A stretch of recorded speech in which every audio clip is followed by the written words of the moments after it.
Sedyaka kula wonten dawuh Wa Prabu. Wis sawetara wanci aku kepengin dangu marang kuwi ora liya perkara dumadining Baratayuda Jaya Binangun yen saka petungku samengko iki wis kacetha yen to titi mangsane perang gedhe kang angka 4 peranging Pandhawa mungsuh Kurawa. Oh Prabu, menawi sampun dumados Baratayuda Jaya Binangun tartamtu badhe wonten utusan saking Mandura menapa dene saking Ndrawati. Saged ugi saking negari Ngastina. Kuwi nek wong tuamu ora licik. Aku ngerti. Sawetara dina kepungkur aku nate takon kelawan sira yen to ilining banyu iki mambu gondo banger abacin sarta ingkang pating krampul batang menungso campur kelawan batanging kuda remukan kreta lan gaman pirang-pirang. Aku ngerti sawetara dina kepungkur aku nate takon kelawan sira yen to ilining banyu iki mambu gondo banger abacin sarta ingkang pating krampul batang menungso campur kelawan batanging kuda remukan kreta lan gaman pirang-pirang. Iki mokal yen to Tegal Kurusetra ora dadi Bratayuda ora ana ingkang keli ing kali.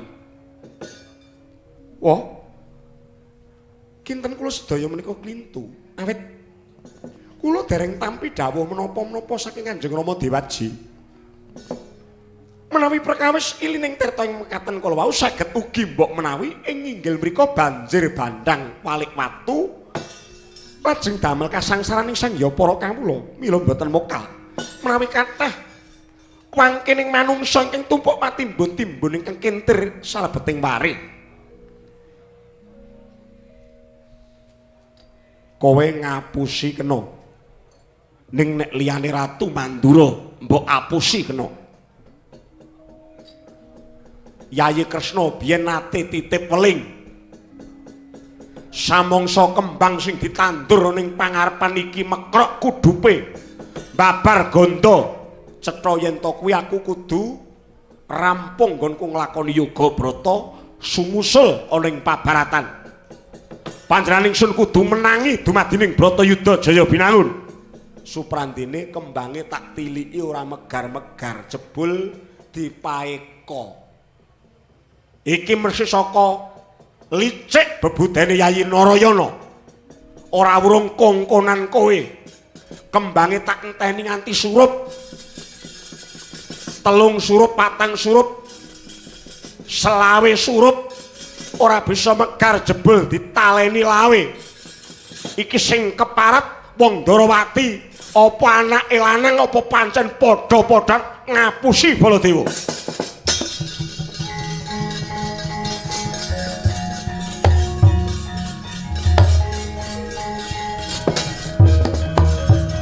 Oh Prabu, nyuwun pangapunten ing agung. Kula mboten badhe tumindak nista ing budi.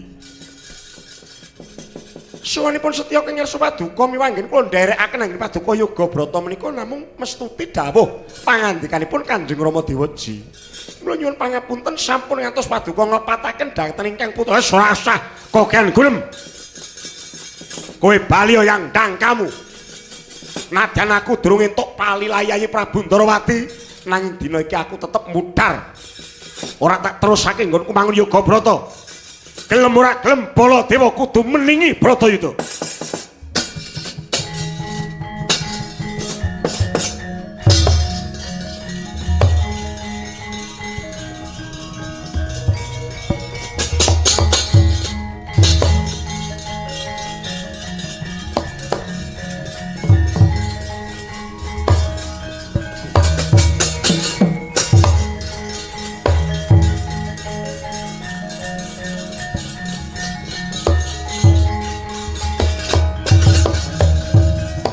Koko Prabu. Oh.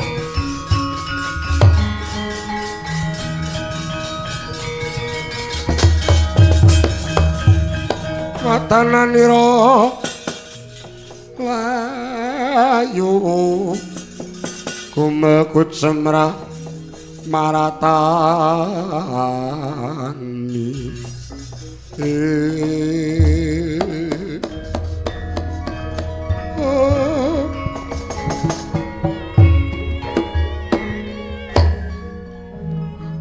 Koko Prabu,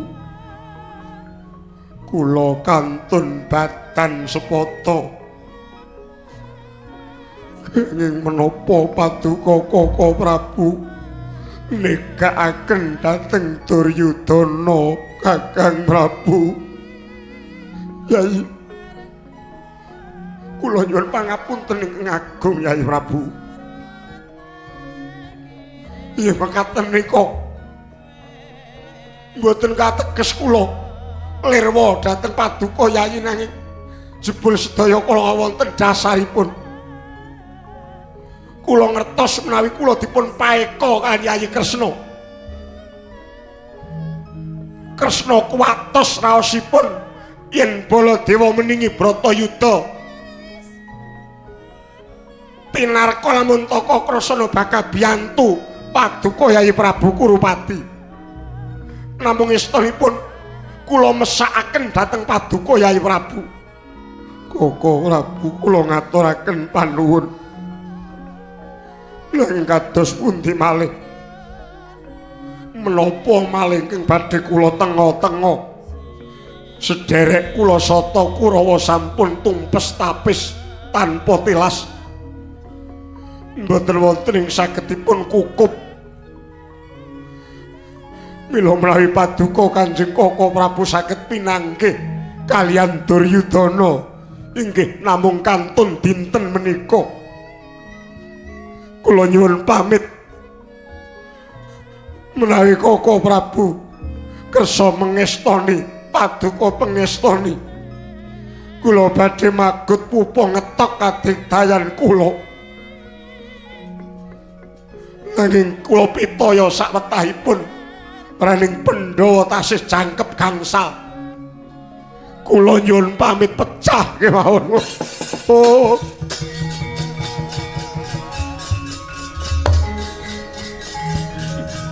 Yayi Prabu.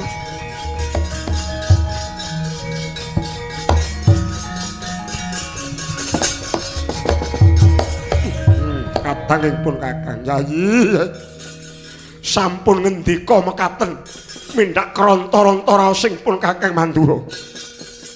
Yayi, mang maju palakan. Mang maju palakan kula dombani Yayi Prabu.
Bekti kula mugi ngatur wonten ngarsa paduka Koko Prabu. Rasa.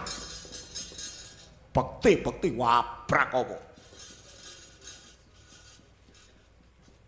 Wong licik lumahing bumi kuruping langit yen wis Kresna wis ngentak. Jroning paseduluran tinemune aku kang tinuwa tuwa tinuwi-tuwi. kudune diluhurake disembah-sembah dipundi-pundi.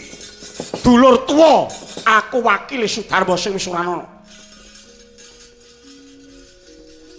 Nanging tangkepmu menyang Baladewa kaya mungsuh. Biyen jadi sare ning Makambang nek semono kowe ngapusi Baladewa. Jebul Bratayuda saiki wis kegempuran, Kurawa sentak mung kari siji Yayi Prabu Jawa Pitana. Ora adil, Pak Prangan iki ora adil. Mangke rumiyin lho. Sedaya menika saking kaparenging jagat ingkang kedan. Mas, ora jagat sangat apa? Perang iki sing gawe manusa. Ngaliyo tak jotose. Kowe iki wong lagi kaya ngono kuwi aja sembrono lho.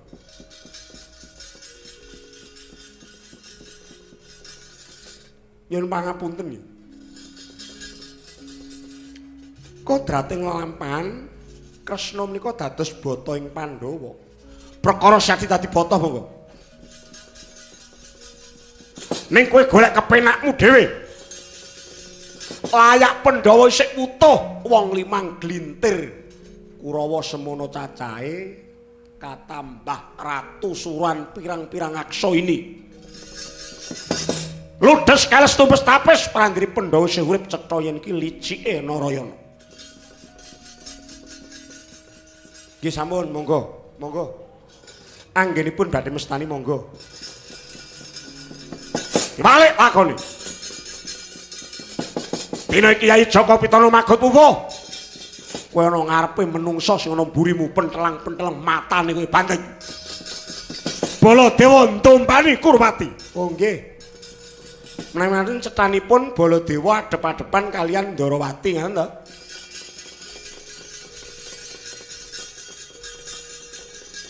Sapa wae sing ngadepi Baladewa Sembada nadahe senjata ninggala sembah 10 taun.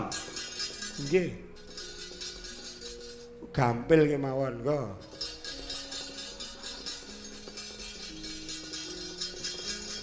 On.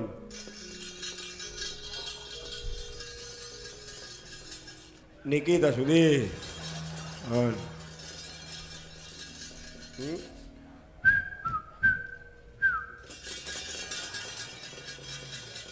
Kowe ra metu apa? Iki nggo apa ta, Truk? Iki mbok keke sandirana ben go bacok. Sampun monggo. Arek mung gelut ya gelem nek. Ora susah kokean gunem. Pokasaning paprangan ana aku karo Kakang Suyudana. Koko Prabu badhe ndumani saestu. Monggo. Yayi Kurwati. Lho. Tasih jejeg kiblat pangiro-iro sampeyan. Nggih. Pandhawa kena ngukup bumi Ngastina nek enjeng kelang batange Kurupati. Wah, golek opapan ning jebar.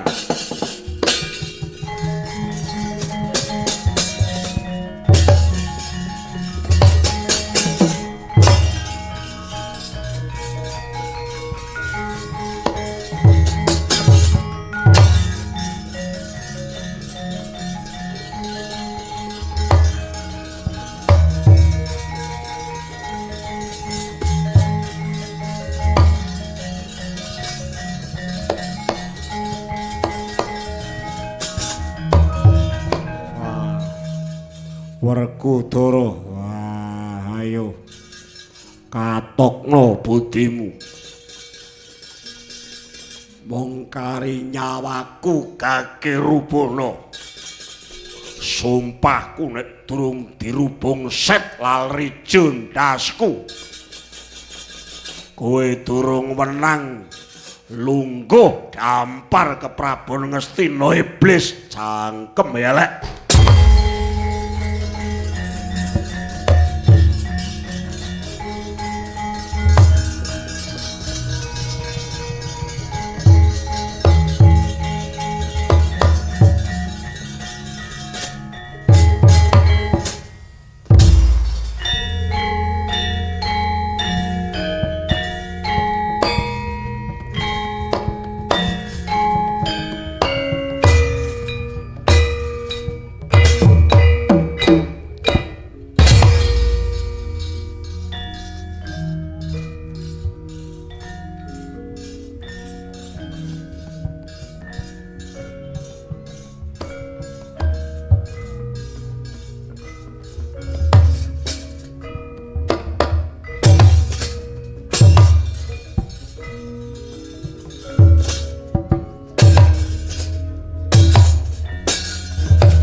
Bah! Wow. Bah! Bah! Bah!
Bah!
Tangyo tangi Werkudara aku mbok pupuhku nganti rubuh kaya ngene ayo ora iso nglawat kowe aja mesem guyu sing menang dudu dapurmu nanging aku. Kowe ngukup bumi Ngastina. Kono ana bocah lolo. Rondo pirang-pirang ditinggal mati sing lanang. Kowe bali nyang Ngastina wis ora bakal nemu kanikmatan. Enenge mung ngres-resi kasangsaran sak nggon-nggon sing wigati meneh najan Duryudana iki mengko mati nanging sak kuping negara Ngastina wis kebak jiwane Duryudana moka kowe bisa ndandani merga budayaning watak nista ringking tata jiwa lan tipis sing kapitayan wis tak sebar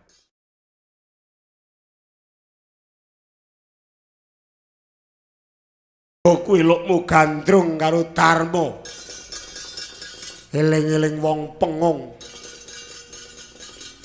diundang-undange wong sak jagat jarane Pandhawa ki lambang ing kasucen mbel gedhes Puntadewa ki rumangsamu klular-klulur uripe mung kaya cacing ora duweni atek-atek eling-eling anak nggone selingkuh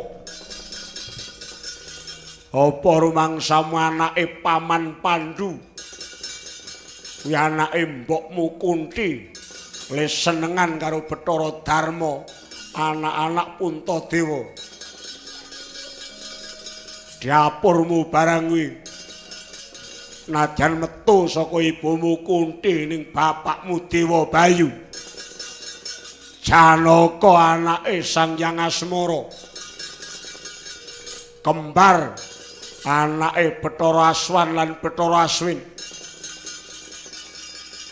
wong semono bapakne ora ning sing padha tegese Pandhawa sing kondang dadi lambang kautaman nanging jebul anake wong wedok pelanyan cangkeme elek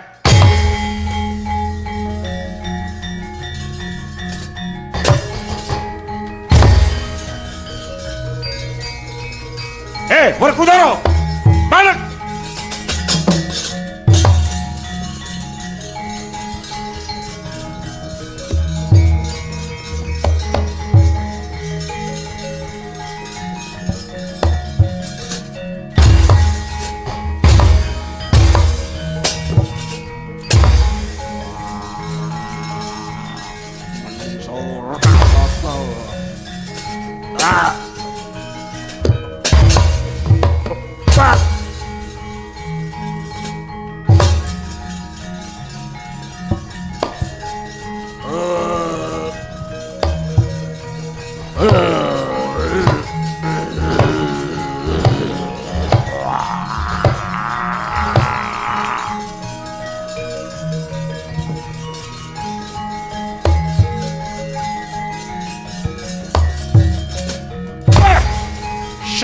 ngerti rasa kamanungsan babar pisan. Werkudara sing iblis malah dapurmu waret.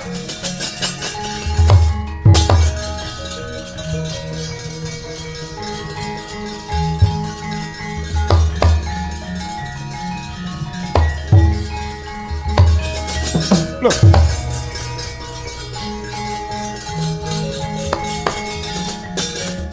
Prayo pinantang dudu karepe dhewe. Setan membo menungso kowe Werkudara. Yai Prabu Jaka Pitana Surandidaya parandire mbok teter mbok polo mbok asap. Yen ora bisa glawat kaya ngono. Werkudara.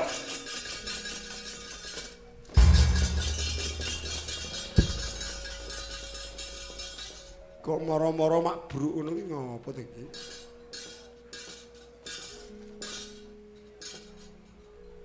Werkudara dudu karepe dhewe nggih.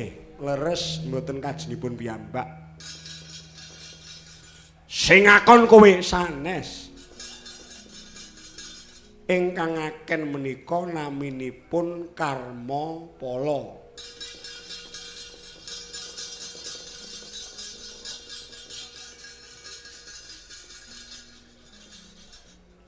Karma dimeja. Niku griyane sine. Panekan. Sampun to. Jaka Pitana nandhang kados mekaten menika uruping pandamel ingkang dipun damel. Nalika jayanipun Suyudana pinten ewu nyawa ingkang dados korban inggih labet saking kawengisanipun Jaka Pitana. Werkudara menika namung setunggaling pirantosipun ingkang maha agung ingkang badhe ngukut punjer-punjering angkara murka kok.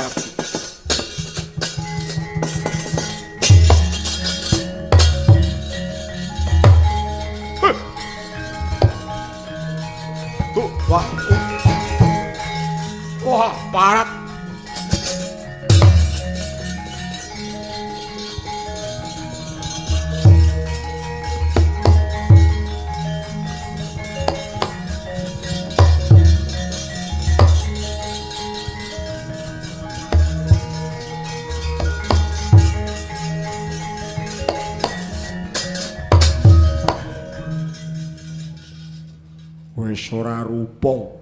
Wis ora rupa menungsa nanging isih duweni keketek urip. Coba mripate nganti lho metu kaya ngono kuwi. Wah, urung mati. Petro, Lun. Sengkunimu gorene. Kelatihan sae kula tiyang suci iki dienggo laras madya ngono apik kok. Kok abrak yo ngene nggo apa? Kerise kula pendete riyen. Mana kok kerise kok apik. Oh iki Kiai Tundung.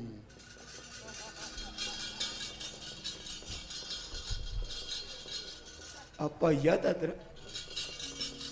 Mula Sengkuni iki nek karo wong wedok ora patek disenengi. Kuwi sebab nganggo keris Kiai Tundung. Nek aku iki nyambut gawe Dik pirang-pirang dina ora tau oleh kaya iki sebab lha kowe nganggo keris singkir duit.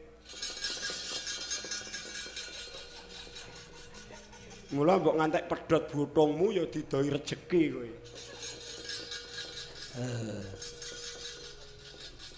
Nek gareng ki duwe keris Kiai subur rambut. Wah nek kok keris kok subur rambut. Kelatihan sae. Apik-apik apane? Tara? Duryudana kae durung gelem mati merga pangigit-igiting rasa menyang menungsa iki. Bareng pungkasaning Bratayuda tinemune Sengkuni ya mung kaya ngono. Dadi dianggep dening Kurupati sing ora arik iki klebu Sengkuni. Mula beseten kulite lolohna cangkeme Duryudana.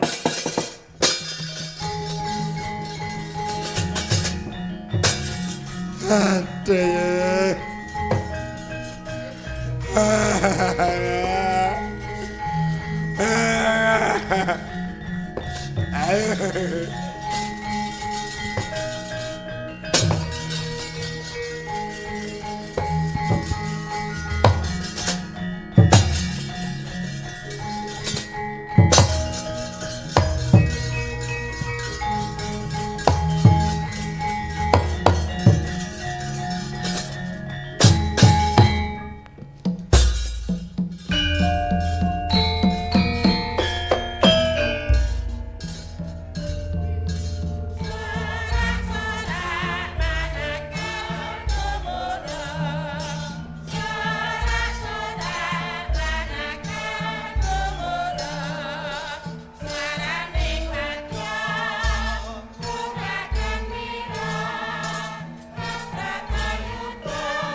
Gendari kula wonten dawuh Kakang Dipati. Aku wis ora bisa ngucap apa-apa.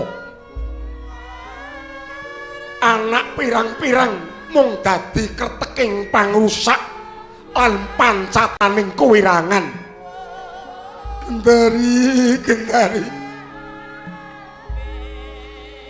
ana ing neraka jahanam arep nampa lakon apa anakmu Dari? Oh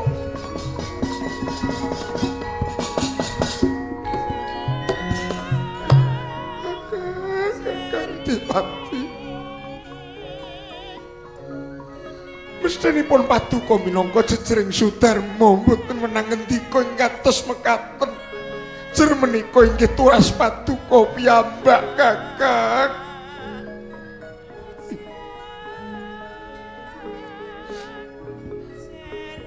Malah kula menika ngungun setahun jembleng serendeng. Ing ngatasipun putra Paduka sedaya dipun perjaya dening Pandhawa. Nanging kenging menapa Paduka Kakang boten tuwuh gregeting penggalih bebela pejahing putra Kakang. Piye? Kowe weruh Begawan Bisma apa ora? Wa Begawan Talkanda kuwi prajurit Maharata linuwih. Ora bisa seda yen ora saka kersane pribadi. Parandene piye? Lelakone piye? Nyolong pethek.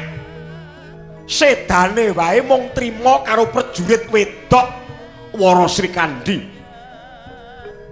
Kowe ngerti Begawan Durna?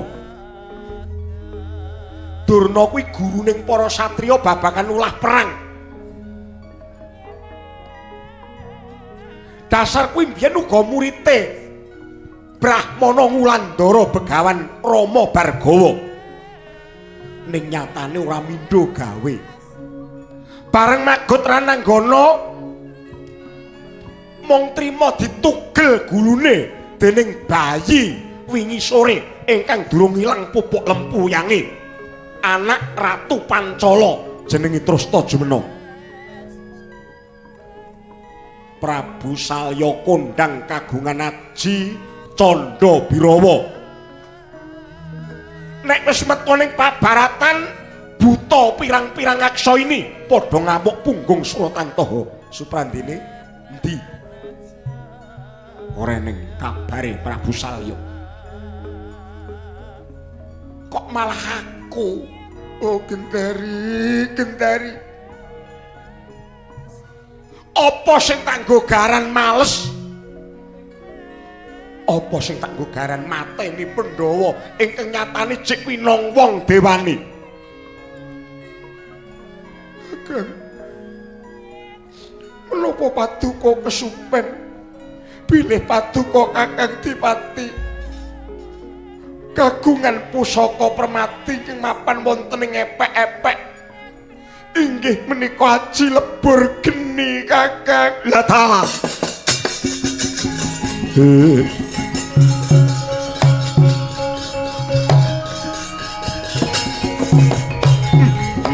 Jagat Dewa Bathara. Oh.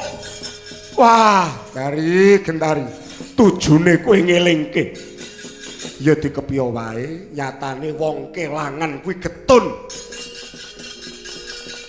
Kelangan nyawa ora sithik cacahe. Krungu-krungu besok kapan Pandhawa nggone menyang negara Ngastina. Niki kinten kula mboten badhe dangu malih. Ngenteni titi mangsa aku arep nindakake suwiji-wiji aja nganti ana suket bayem teki kang krungu paribasane mengkono ngenteni Pandhawa boyong marang Astina.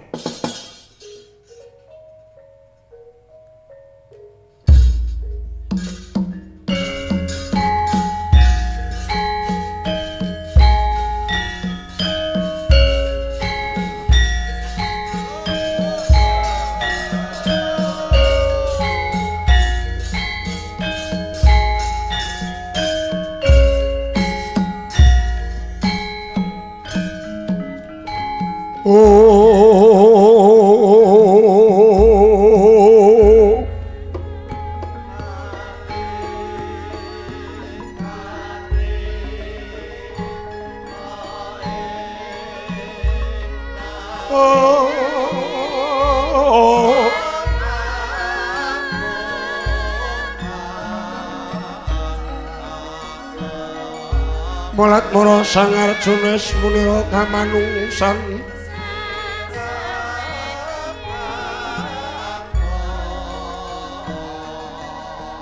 oh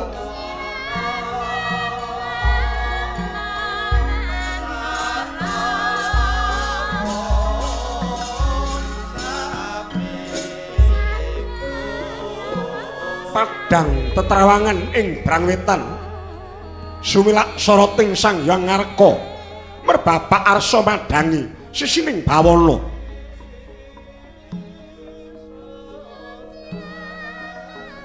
anyunari tindak ira Sang Ratu Jimat Dewi Kunti Nalibrata jinajaran ingkang putra pambayuning Pandhawa Risang Yudhistira tatan kantun lampaira Sang Permadi jinajaran kembar kemanikan nenggih risang nang kula miwah saha dewa amung Sang Bimasena ingkang kekamban jangkae Pradyanto jajar kelawan ingkang Raka Ndrawati Prabu Kresna Suprandina ana suwiji-wiji ingkang nedya winedhar cinablek wentise risang Bimasena dadi kandhek lampahe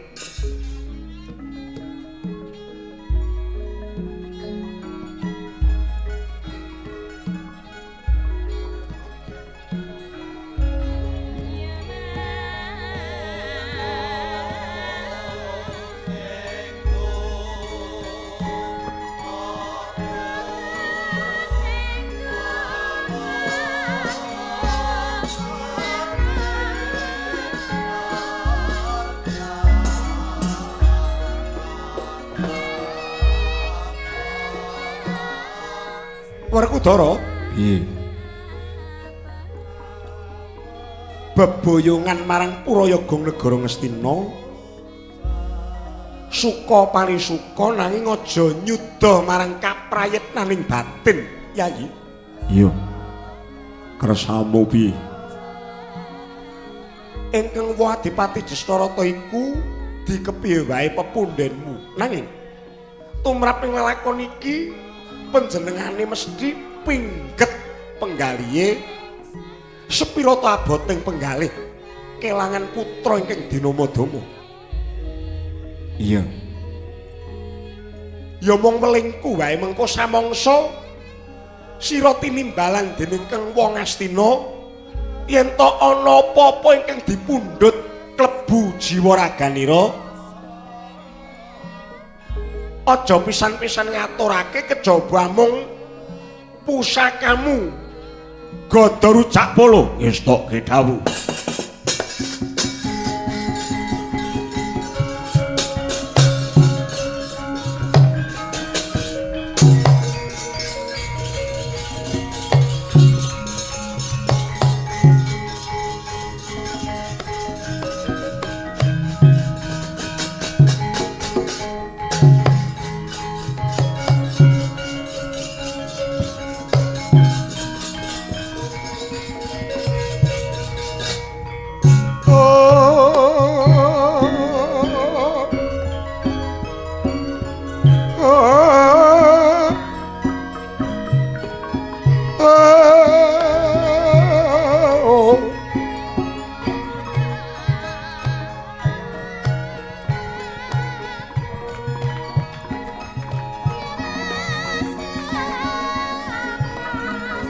Mremang soknari mengkal bubutine enten bangi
Kunti,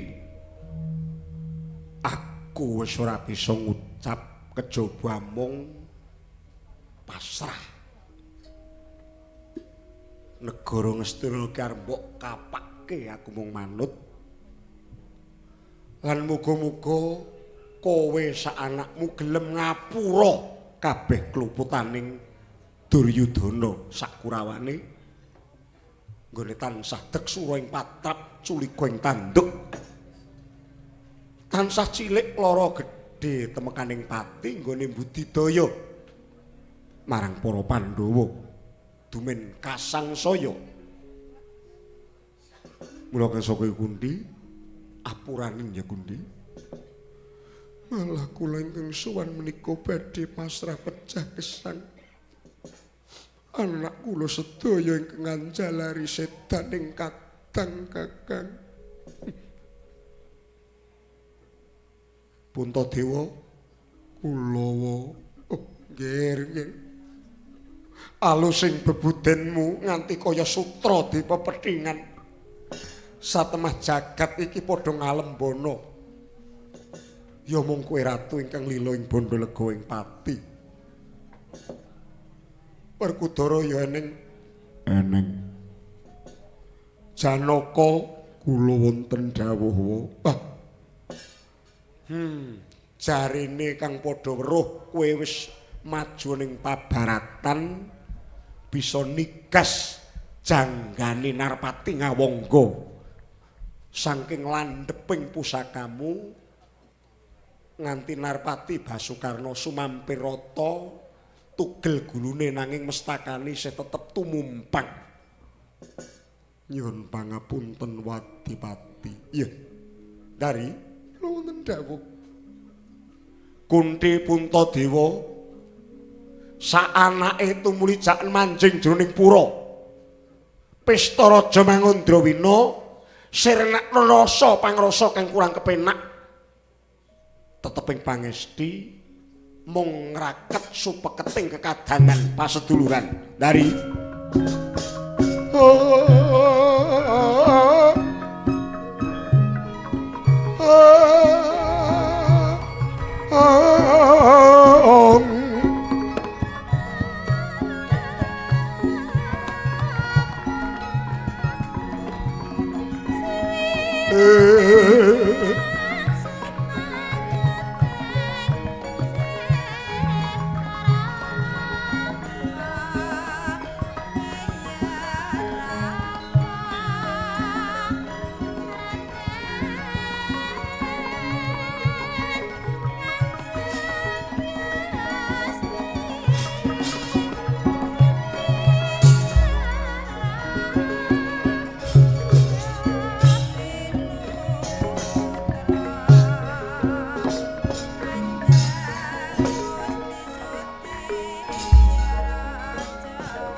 nganti hoyak palenggaku keder bumine Werkudara mesti jangkah. Iya. Jagat iki keberbeken janji kowe wis magut pupuh kaya kruraning naga. Werkudara kuwi nek perang nek wis metu ning pabaratan mandi gada. Paprangan kaya kinebat dewaning pati Sang Hyang Yama. Saben-saben kowe metu ana ing paprangan mesti gondol nyawa. Dara? Iya. Sak pinter-pintere menungso, sapa kang rumangsa becik dhewe bakal kepleset. Sapa wong kang rumangsa pinter dhewe mertandani yen bodho. Sapa wong kang rumangsa weruh mertandani yen wong kuwi wuta. Dara. Wong budidaya kuwi becik ngibarat wong mlaku bisa adoh merga wani jangkah. Mandira kae bisa ngrembuyung merga saka wiji. Wijine mung cilik upamane wit ringin kae ngrembuyung sakmono gedene wijine mung cilik. Kabeh mau dadi piwulang-piwulange urip. Kowe dadi sentosa dadi gedhe nanging merga kowe mbiyen saka cilik. Iya. Tak wiwiti gunemku merga aku keberbeken swaraning paprangan saka tandang kridamu. Jarine biyen matine anakku Dursasana mbok sempal-sempal. Iya. Njaluk ngapura pancen mengkono. Lah dalah. Anakku nggih anakku. Kurupati nangis-nangis. Wong tuwa-tuwa padha bingung bareng Dursasana wis mbok jambak, mbok dengkek gegere, sambat bengok-bengok ning kowe tanpa wigih reringa wis ora duwe rasa welas menyang dulurmu tuwa. Aku mung nindakake wajib cangkeme anakmu sing elek. Mula tak jojo dadane tak sigar jantunge tak kokop getihe. Dara Werkudara. Yes ora dadi ngopo wong nyatane Dursasana kuwi ngunduh wing penggawe yes ben. Banjur aku kok ora krungu kabari Durmagati matine piye? Tak idak cengele. Citraksi tak tuthuk ndase. Sakyahene Kartamarma ki ora karuan mati apa urip aku ora weruh. Ning sing cetha wae anut palapuran entek Gusis Kurawa siji wae ora ono sing urip. Iya. Dara. Merga saka ngapa bungah bombonge ngatiku dene aku duwe anak pulunan kok semono sentosane. Pancen nista patrape dulurmu tuwa Kurawa wegah nampa warah nampik pitutur becik wiwit kuncung ati gelung nggonku nuturi supaya manuta dalan bener ning nyatane dheweke padha mbrung nuruti hardane ngangkara murka. Satemah dadi kaya mengkono kuwi aku ora gelo. Ya mung kanggo nambani rasa kangenku menyang anak. Nyatane 101 wae ora ana sing bisa tak rangkul. Pambanana ijole anakku Kurawa ya mung kariprunanku sing tak tresnani kowe Werkudara.